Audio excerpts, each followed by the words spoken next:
안녕하세요 여러분, 반갑습니다. 데이업 김하진 멘토입니다. 오늘 스튜디오 미르 한번 같이 살펴보도록 할게요. 제가 6월 20일자로 영상을 촬영을 했던 우리 스튜디오 미르의 무상증자 이후의 흐름에 대해서 좀 설명을 드렸던 시간을 가졌던 것 같은데, 정말이지 야속하게도 제가 6월 20일날 영상 촬영을 했는데 그 이후로 주가가 정말 쭉쭉쭉 빠졌습니다. 근데 너무나 다행히도 오늘 장에서 좀 어느 정도 반등을 해주는 모습을 보여주었죠. 그래서 사실 이게 뭐 어떠한 악재나 뭐 호재가 있어서 반등이 나온 것도 아니고 어떠한 악재 때문에 주가 조정이 나온 것도 아닙니다.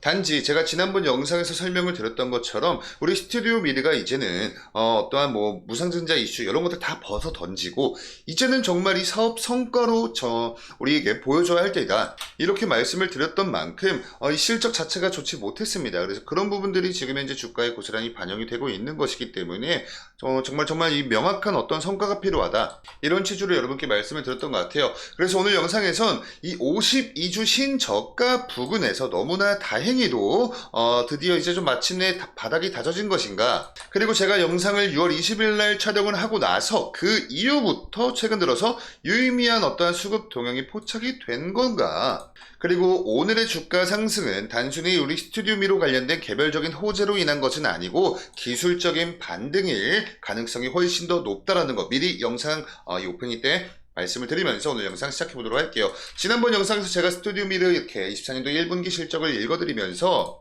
설명을 드렸었습니다. 간단하게만 복귀를 해보시면 이렇게 20년도와 21년도, 22년도, 23년도 연간 이 매출 실적과 놓고 비교를 해봤을 때 우리는 지금 24년도 1분기 실적을 보고 있는 것이기 때문에 여기다 여러분들 곱하기 4를 해보면 얼추 대략적으로 24년도 연간 실적을 우리가 정말 대략적으로 유추를 해볼 수 있다라고 설명드렸죠. 근데 단순 산수만 해서 놓고 보더라도 24년도, 22년도, 21년도 연간 실적보다 좀 현격히 못 미치는 그런 모습을 보여주었습니다. 그치만 그래도 좀 고무적인 사실이 있다면은 이 애니메이션 제작 부분에서 일반 제작 그리고 24년도 1분기 때 이 국내 시장에서의 매출이 발생을 했다라는 게 우선은 고무적인 사실이 될 수가 있다라는 점 콕 집어 설명드렸죠. 왜냐면 그 전까지는 이 일반 제작 관련돼서 국내 쪽 매출이 아예 없었습니다. 그래서 이 부분도 간단히 복귀하시고, 일단은 이 주요 거래처마다 이 매출 비중을 보시면요, 20년도, 21년도, 22년도, 23년도 해가지고 그래도 좀 어느 정도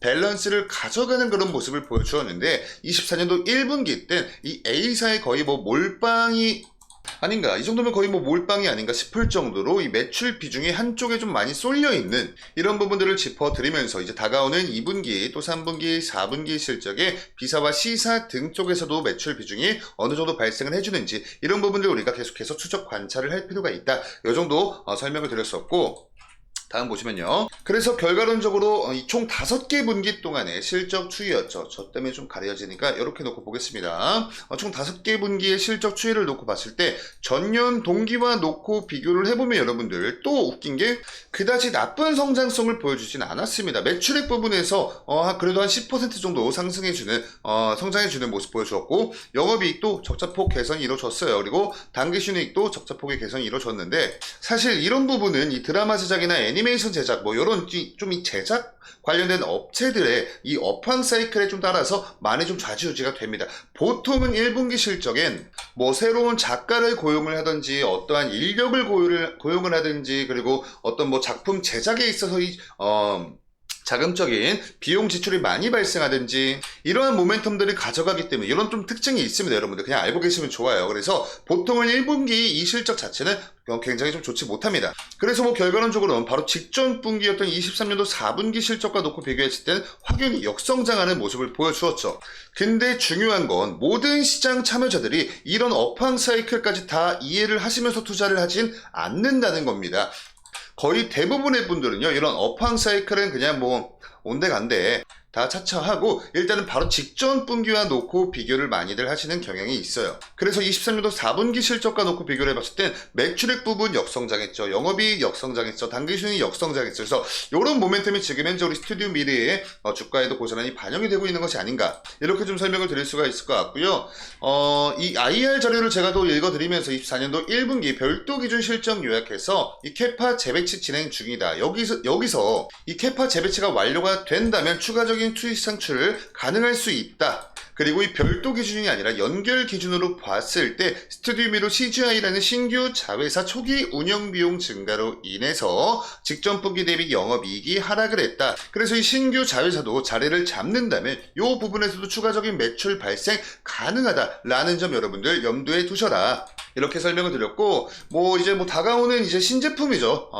새로운 작품들, 데빌 메이크라이, 위쳐 세이렌의 바다, 엑스맨 97 등등 2024년도 대규모 작품 3편 정도 공개가 예정이 되어 있기 때문에 이런 부분들이 이제 2분기, 3분기, 4분기 실적에 어떻게 반영이 되는지도 우리가 좀 기출을 주목을 해볼 필요가 있다. 이렇게 정리를 드렸었어요.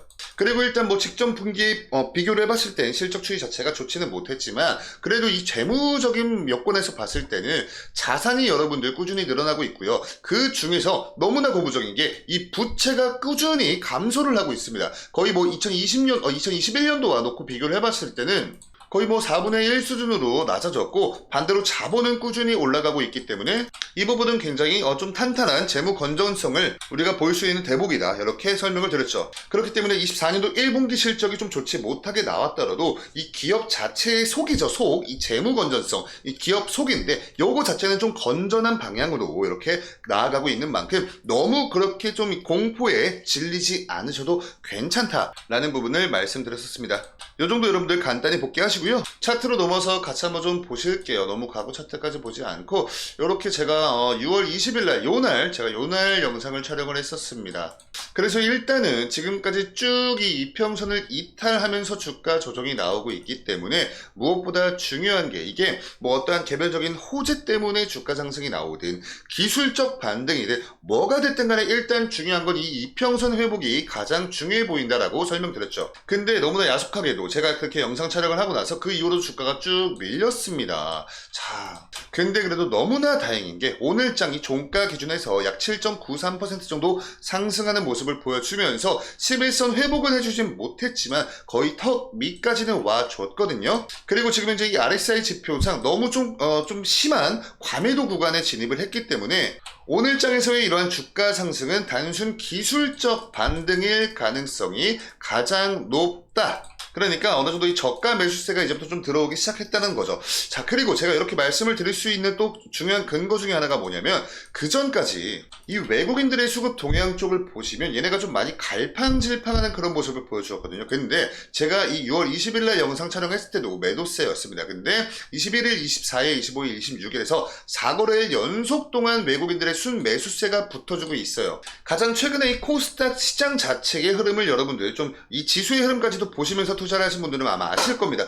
외국인들 매도세가 강했던 날이 그래도 한 2, 3일 정도 있었는데 그런 장세에서도 순 매수세로 붙어졌다는 건 이 개인들의 수급이 붙어준 것보다는 확연히 좀 탄탄한 수급이다 이렇게 말씀을 드릴 수가 있겠죠. 그리고 이렇게 이 외국인 수급과 거의 한 몸처럼 움직이고 있는 우리 스튜디오 미르의 프로그램 매수세 또한 약 6만 주가량 순 매수 물량으로 돌아와주고 있는 모습 오늘 장까지 보여주었습니다. 그래서 4거래일 연속 동안 순 매수 물량으로 들어왔다라는 점. 자, 그래서 지금 현재 위치에서 추가적인 주가 상승이 나와줄지 아니면 다음 장에서 이탈이 되고 주가 조정이 나올지는 아무도 모르는 영역이기 때문에 우선은 단계적인 관점에서 떨어지는 칼날 잡으려고 하지 마시고요. 일단은 이 11선과 21선 근처 이 11선 먼저 회복을 해주는지 아니면 저항에 밀리는지 이런 부분들 우선적으로 체크를 하시면 조금 더 안전한 투자를 하실 수 있지 않을까 이렇게 좀 생각을 하면서 오늘 영상을 정리하도록 하겠습니다. 오늘 영상의 내용이 여러분께 조금이나마 도움 되셨으면 구독, 좋아요 한 번씩 부탁드리면서 저는 다음번에 인사드릴게요. 여러분들 감사합니다.